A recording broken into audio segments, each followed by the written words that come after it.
Where did the shift actually begin? That's the question fans keep asking while pretending the answer isn't right in front of them. What we're watching with this K-pop group isn't a natural evolution or a spontaneous glow-up. It's a carefully timed pivot, and the way it's being framed is the oldest trick in the industry.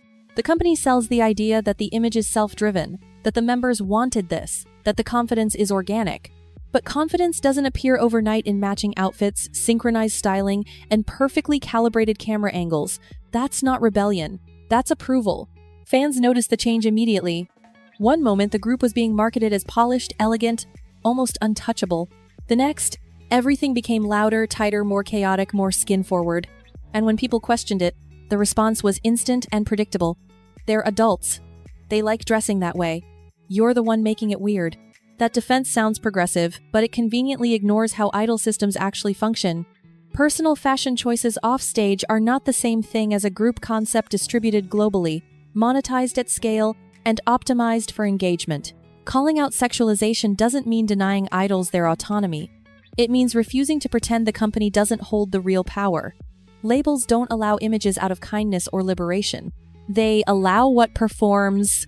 When a concept suddenly feels disconnected from the music, the storytelling, even the group's original identity, it's because someone upstairs saw numbers dip and decided shock would sell better than subtlety. This isn't about maturity, it's about conversion. Turning attention into streams, streams into deals, and deals into leverage. What makes it uncomfortable is not the clothing itself, it's the intention behind it. When styling feels engineered to attract people who don't care about the music, you start asking who this is really for. And once you ask that question, the illusion cracks. If this conversation already makes people defensive, that's exactly why it matters. Stay with me, because this is only the surface. If you want the full breakdown of how this pattern repeats across K-pop, make sure you subscribe, follow the channel, and keep watching.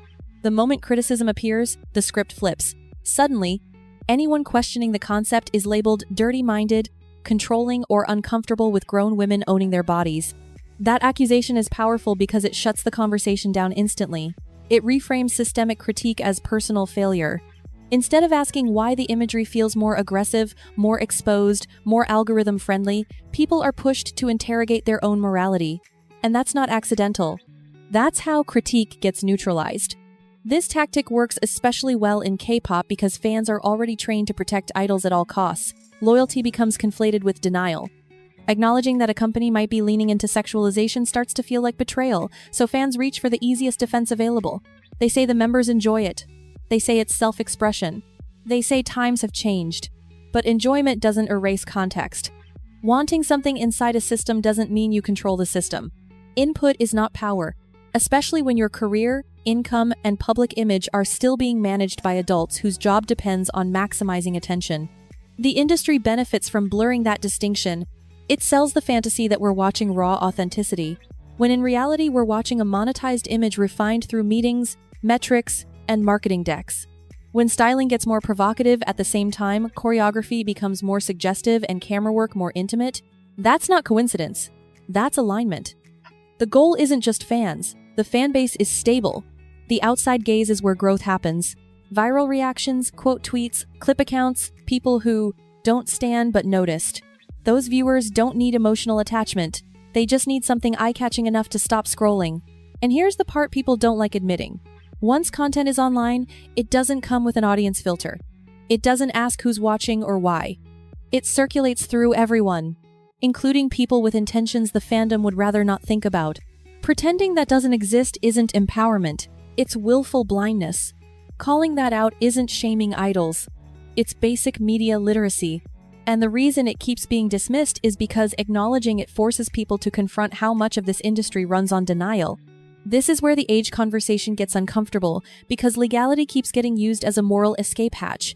Fans repeat the same line like it's a magic spell. They're all adults now. As if adulthood is a switch that flips at midnight and suddenly rewrites power dynamics, vulnerability, and pressure.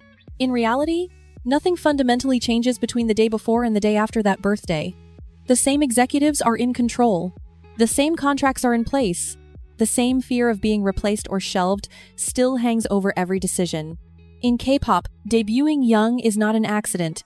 It's a business model. Youth is marketed as purity, freshness, Potential. Fans are encouraged to see idols as babies, as something to protect, as figures frozen in innocence.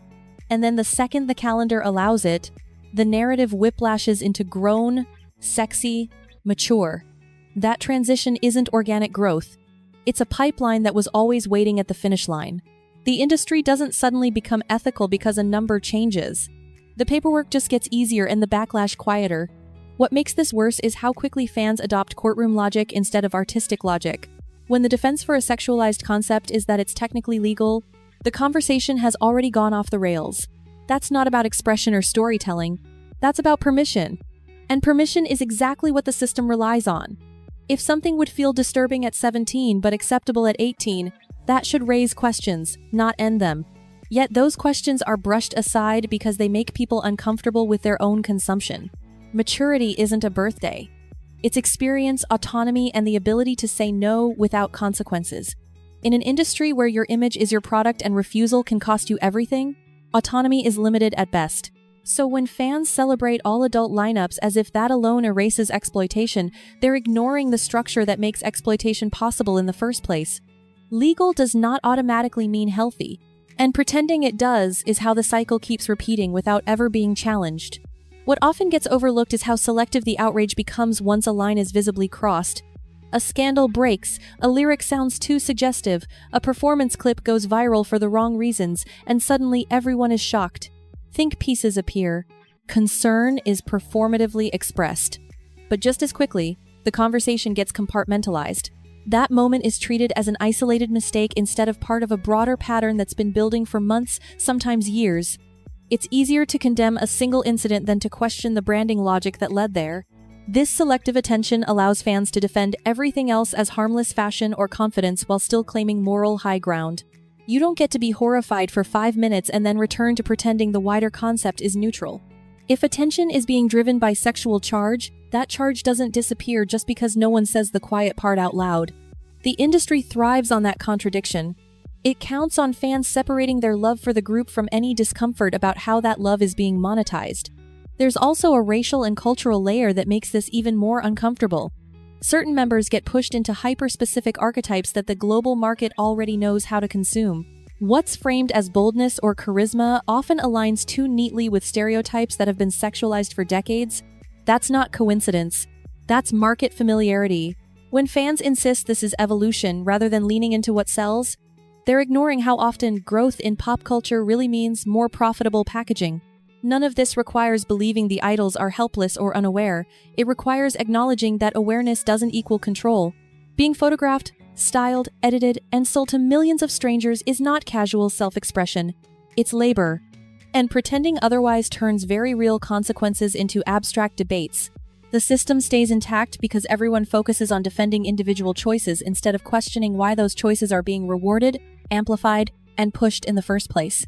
This is where everything comes together, because the hardest truth for fans to accept is also the most important one.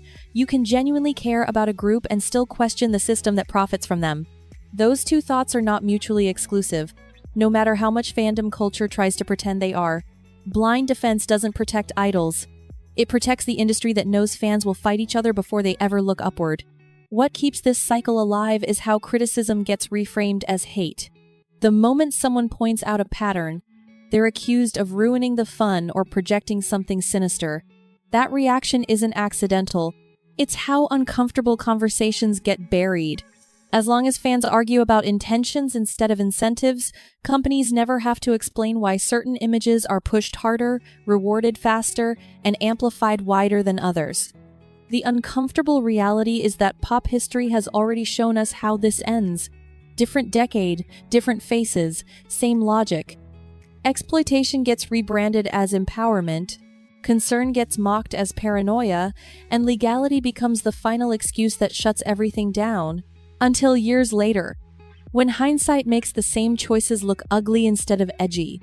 If this channel does anything, let it be this. It reminds you that loving K-pop doesn't mean turning your brain off.